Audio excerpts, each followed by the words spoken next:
जय श्री राम मित्रों। आज हम आप सबको यक्षिणी साधना का सबसे आसान और सिंपल सा विधि बताने जा रहे हैं, जिस मंत्र की साधना करके आप यक्षिणी की सिद्धि बड़ी सरलता के साथ प्राप्त कर सकते हैं। यह यक्षिणी साधना बेहद सरल और आसान है। इस यक्षिणी की सिद्धि वट वृक्ष या किसी एकांत स्थान पर प्राप्त होती है। इस यक्षिणी का नाम है वट वृक्ष पर रहती है यह यक्षिणी, और यह यक्षिणी बहुत ही जल्द से जल्द आपको सिद्ध होती है। बरगद के वृक्ष पर, पीपल के भी वृक्ष पर इस यक्षिणी का वास होता है, वहाँ पर भी सिद्ध किया जा सकता है। अगर आपके पास ये दो चीज़ नहीं है तो आप एकांत स्थान पर भी इस यक्षिणी की सिद्धि को प्राप्त कर सकते हैं। यह यक्षिणी की सिद्धि बेहद सरल और आसान है। यह यक्षिणी आपकी संपूर्ण मनोकामनाओं को पूर्ण करती है। बहुत ही दिव्य और बहुत ही चमत्कारिक अनुभव इस यक्षिणी की साधना करने वाले साधक को प्राप्त होती है। अनेक प्रकार की यक्षिणी साधक को अनुभव कराती है। साधक के साथ यह यक्षिणी बैठ जाती है। साधक के साथ एक प्रेम भाव की कृत करते हुए यह यक्षिणी साधक के समीप रहकर साधक की संपूर्ण इच्छाओं को पूर्ण करती है। यह यक्षिणी की साधना बेहद सरल और आसान है। इस यक्षिणी की साधना कई साधकों को करा भी दिया गया है। कई साधक इस यक्षिणी की साधना कर भी रहे हैं। इस यक्षिणी की मदद से धन की प्राप्ति, जमीन के अंदर की धन और सट्टा लाटरी जुआ जैसे इन सब चीज़ों में विजय और वशीकरण, मारण, मोहन, उच्चाटन, इन सब चीज़ों में बहुत ही महारथ यह यक्षिणी हासिल है। यह यक्षिणी आपकी संपूर्ण मनोकामनाओं को पूर्ण करते हुए आपके जीवन में सदा मंगलमय करती है। पहले आपको इस यक्षिणी का मंत्र बताते हैं। मंत्र जो कि बड़ा आसान सा है, सुनिए मंत्र। ओम श्रेम द्रेम वट वासनी यक्ष कुल प्रसीते वट यक्षिणी एहि एहि स्वाहा।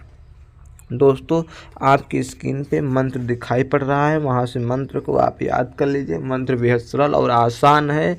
ये वट के वृक्ष पर इसका निवास है इस यक्षिणी का। यह यक्षिणी सिद्ध होती आपके कई प्रकार के धन संबंधित स्रोत खुल जाते हैं और आपके शत्रु दल का विनाश हो जाता है। अब आपको साधना कैसे करनी है, साधना के बारे में संपूर्ण जानकारी ध्यानपूर्वक आप सुने।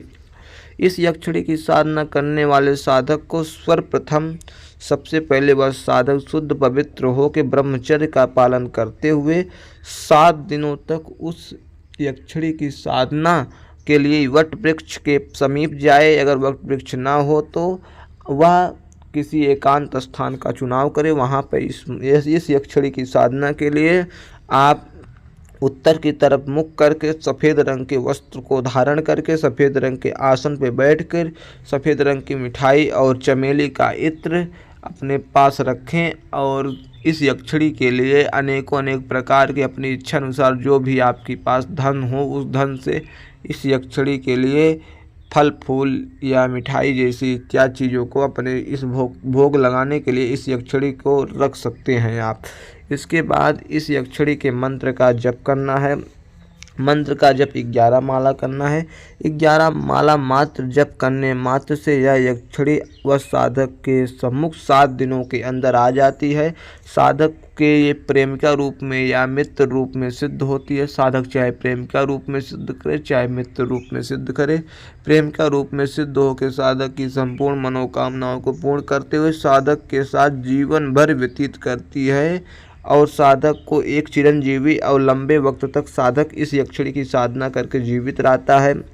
कई प्रकार के चमत्कार उस साधक के हाथ होने लगते हैं और कई प्रकार की वह शक्तियाँ उस साधक को प्राप्त होती हैं जिसके बल पे साधक कुछ भी कर